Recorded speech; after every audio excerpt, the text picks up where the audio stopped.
Tariffs of 15% on South Korean exports in return for a whopping $415 billion investment in the U.S.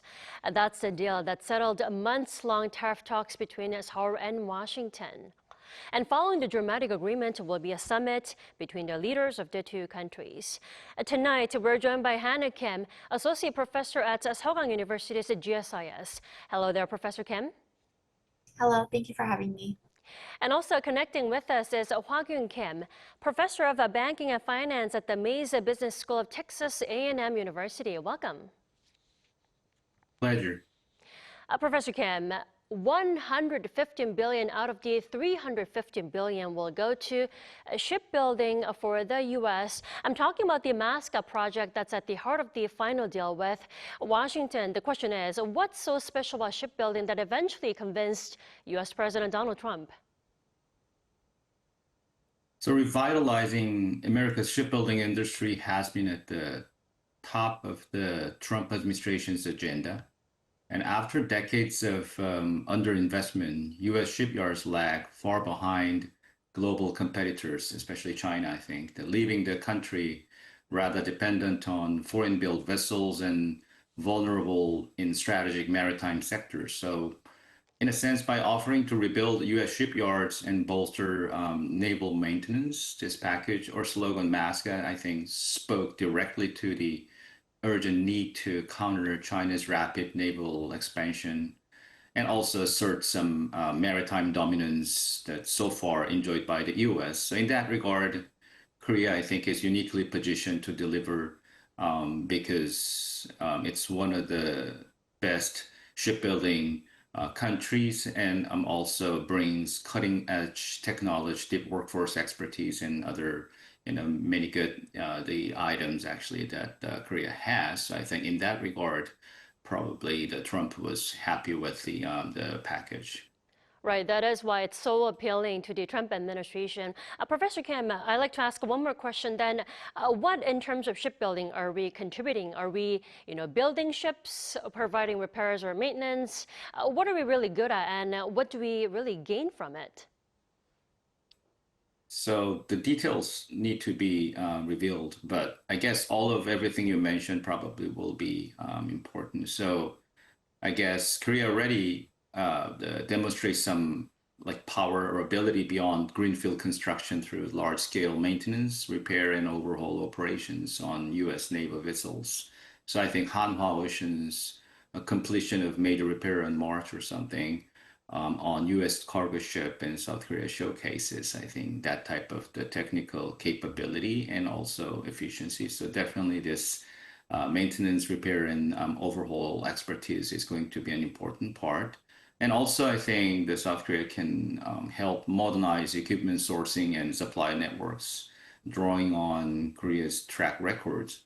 And I think that's going to be more like an integrated approach, including engineering, production, and logistics. And the supply chain management is going to be something also important in this stage. So I think the steel and all this kind of things will be also included. We'll see how it unravels. But I think at this stage, it's more like integrated approach, including capital investment all the way, shipbuilding, and also the maintenance, I think. A lot to offer from the South Korean side. Professor Hwa-gyun Kim, and there's that for shipbuilding. Now, another $200 billion is being invested in chips, nuclear power, batteries, and biotech. I do have to say these are the fields in which Korean firms are really good at. On top of that, about $100 billion worth of LNG and other energy products will be imported over roughly 4 years now. Could this be called the beginning of the so-called energy diplomacy, or have I gone too far? What do you think?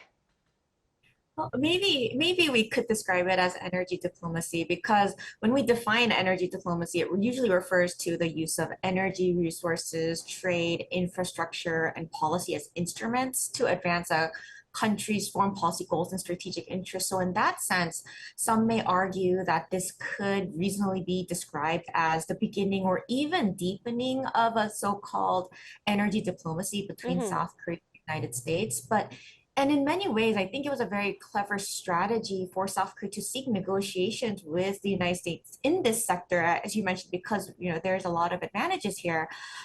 South Korea, but also South Korea has limitations in terms of its own energy supply and inevitably has to rely on imports. So purchasing American energy and thereby delivering a tangible outcome for President Trump was a wise move. But if we should still exercise a bit of caution when we're describing this as the beginning of energy diplomacy because um, you know globally significant efforts are still underway to reduce the use of fossil fuels, and I believe that we are all experiencing the effects of climate change firsthand. I know that I have in South Korea over the Hmm. summer. So amidst this, the Trump administration is going against the trend of reducing CO2 emissions and is actively developing fossil fuel resources. So South Korea under US pressure has little choice but to expand its imports of American energy. So this move is not entirely in line with the South Korean government's broader policy of reducing fossil fuel consumption. So in many ways, it might still be a little too early to say that we are at energy diplomacy level. I see. Turning to you, Professor Kim, over in Texas. Now, Japan and the EU already dealt with the Trump administration. Japan is investing 550 billion in the U.S. and EU 600 billion, and us, South Korea, is pouring $315 billion. Would you say this is an appropriate scale of investment considering South Korea's GDP? Well, at this stage, it's not that easy to compare because it's not like really apples to apples Mm. because like although this amount is announced, but the details actually are unknown, to be honest. So whether these are going to be pure cash or which is not, of course. So depending on the composition, I think, of the amount to be invested, and also the timing is going to be very important. So I heard the briefings from the Korean part, and it looks like will be a lot of different ways of funding use, such as capital calls and other things, so that more like the gradual and very very sequential contingency type of the planning for financing is used. I don't know how things will be used. These kind of things will be financed in case of other the deals for the Japan and also the EU. So it's going to depend. But of course, if you look at the number as is, then the investment amount to the GDP ratio clearly, the Korea's case, I think, is higher. It's around like 13.7% Mm. compared to, say, about like, oh, I'm sorry, the about 19.6% compared to Japan's 13.7% or even lower, 5% of the EU. But if you look at the details, like in the shipbuilding part or some of the part in case of the Korean deal, it's probably something already pledged or is something to be already being done. So in that case, and especially if it's going to be sequentially done, then I think that's not going to be as like big of a concern as it is. Definitely it is like a big amount for the size of the economy. So it's a risky investment. So I think it is important for the profitability and also the reliability of these projects to be evaluated before giving loans or providing credit lines, etc. But I think that's overall, I think it's not of a concern too much, but still, of course, it's going to be a very important, the angle that South Korea has to look at. Right, something we have to be mindful of before fully investing. That is why a deal is sealed, but details have to be finalized, like you said. I guess so. Professor Hannah-Kim, another huge part of Wednesday's deal is that South Korea will get favorable treatment when it comes to future tariffs on chips and pharmaceuticals. Does that mean we are being especially favored, especially compared to Japan or the EU? I think it'd be nice to believe that we are being especially favored, and I hope that that's the case, but Mm. it is still a little too early to say. Commerce Secretary Howard Lutnick indicated that South Korea is being considered for exceptional treatment, and he stated that South Korea will not be treated less favorably than other countries. So in the very least, we won't be treated less favorably, especially when it comes to semiconductors and pharmaceuticals. So in this regard, yes, South Korea can receive a bit more favorable treatment, In particular, can be the case if South Korea can be explicitly guaranteed relief or exemptions from future tariffs or on semiconductors and pharmaceuticals, but we'll have to see regarding that. At the same time, there are some lingering doubts about how much we can trust or how much trust we can place in Secretary Lutnick's words. For instance, on his social media, Lutnick claimed that 90% of the profits from South Korean government will be going to the American people. Right. But according to the South Korean presidential office, this was never agreed upon between the two countries. And this was merely a unilateral assertion made by Secretary Lutnick. So, and in addition to this, President Trump could potentially overturn Secretary Lutnick's statements at any time. So given these circumstances, I think while Lutnick's comments suggest special treatment for South Korea's semiconductors and pharmaceutical sectors, and this is positive, we should also be prepared for the possibility that this may not materialize.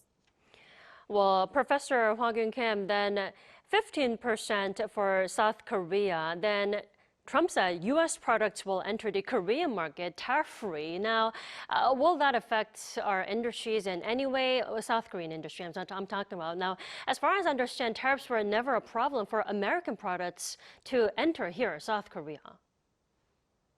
Yes, I agree. Under the U.S.-Korea Free Trade Agreement implemented in 2012, as we know well, virtually all American goods have enjoyed zero or minimal tariffs when entering the Korean market. And by 2024, effective average duty rate was around like less than 1%, so 0.79%. So that meant that major U.S. exports from like agricultural products or technological products or cars and whatever already benefit a lot from a virtual tariff elimination years ago. So I don't think it's going to be really the new thing from the U.S. side. Of course, there are some, the non-entry, tariff barriers exist, and some of them are kept, and others actually will be lifted, and maybe there could be some effects out of that. But it's mostly about just reaffirming the zero tariffs on cars, trucks, and farming goods, I think. So it's not going to be that much of a difference. In case of our industry, on the other hand, we have to pay.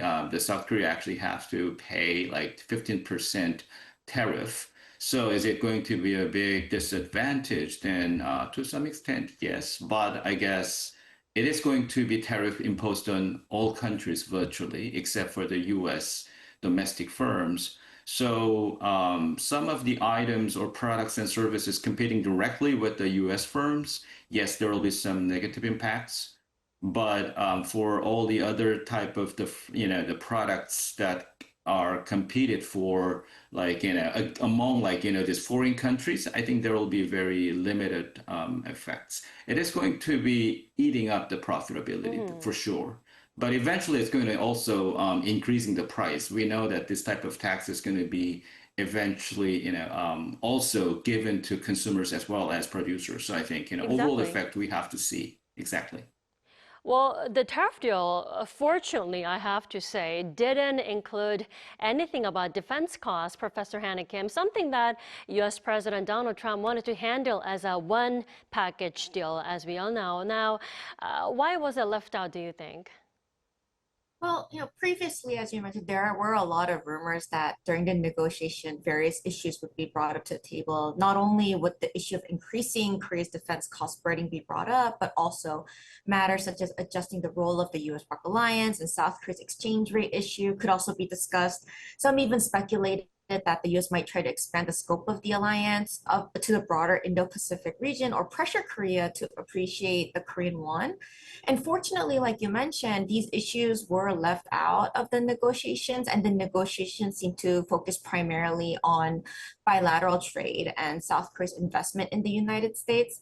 And this, I think, suggests that President Trump places greater importance on producing outcomes that can be showcased to the public. So, for example, an expanded U.S.-ROC alliance aimed at containing China or Korea agreeing to significantly appreciate the won may not necessarily be easily understood by the average American who is less aware of things happening here. So In contrast, the announcement that Korea will invest $350 billion in the US is something that people can immediately grasp. So ultimately, it appears that such tangible outcomes are what President Trump wants and what he seemed to prioritize. That said, once the current phase has passed, issues like defense cost sharing and the role of the alliance could reemerge at any time, depending on President Trump's, decision making. But it is somewhat unpredictable. Still, the South Korean government must have learned a great deal about how to approach negotiations with the Trump administration through this late round. And I believe that even if other difficult issues are brought up, which will be in the future, and now South Korea is going to be able to negotiate more effectively by drawing on the experience gains this time. Then are you saying that the defense cost sharing stuff will show up eventually? I think it will. It's just that now we have a little bit more time to be prepared and we have a better idea of how to negotiate. It's just that right now it may not have been the main priority. Right. We are learning more and more about the Trump administration under the new Lee Jae-myung administration. I'm staying with you, Professor Hannah Kim.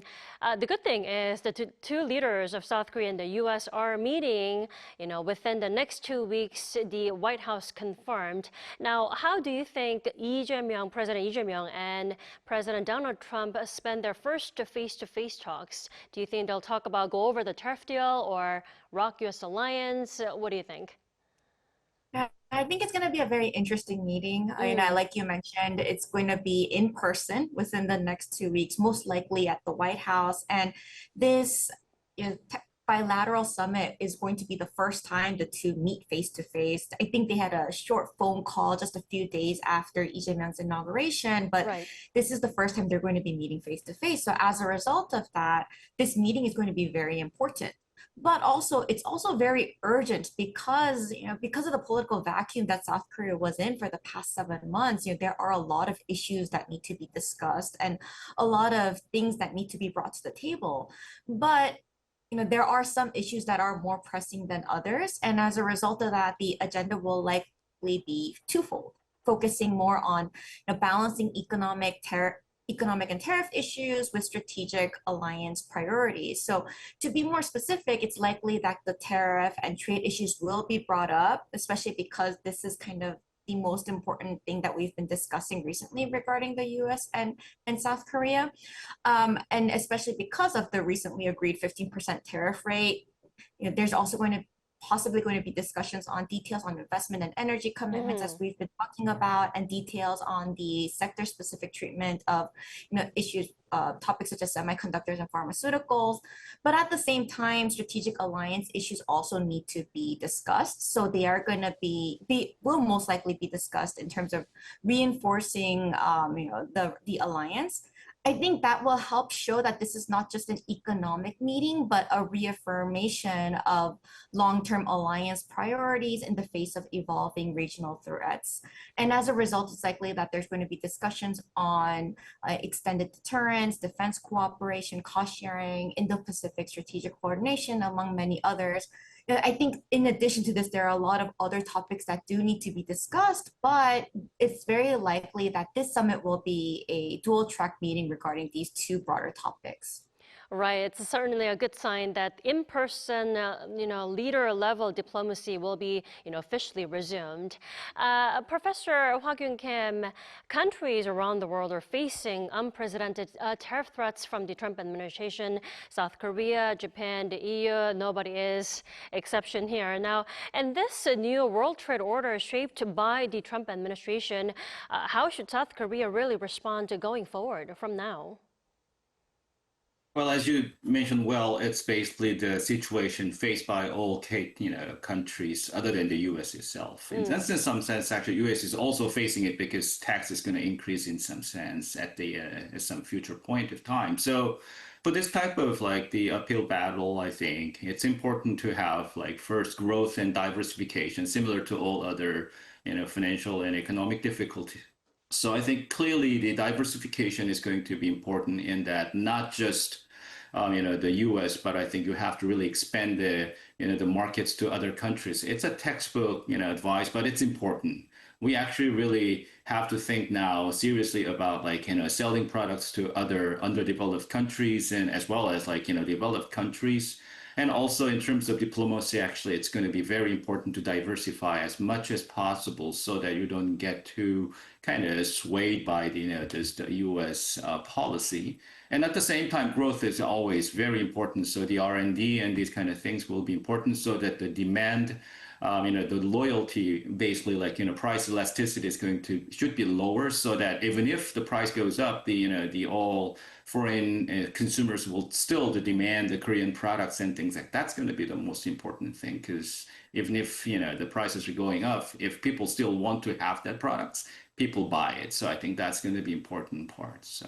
Indeed, South Korea can take a breather for now, but still negotiations are still ongoing. Professor Hwa-gyun Kim, thanks so much for connecting with us all the way from Texas tonight. Always a pleasure. And also, Professor Hannah Kim, thanks so much for your analysis tonight. We appreciate it. Thank you very much. That is all we have for tonight. I'm Kim Dami. For all of us here at Arirang, thanks for watching and good night.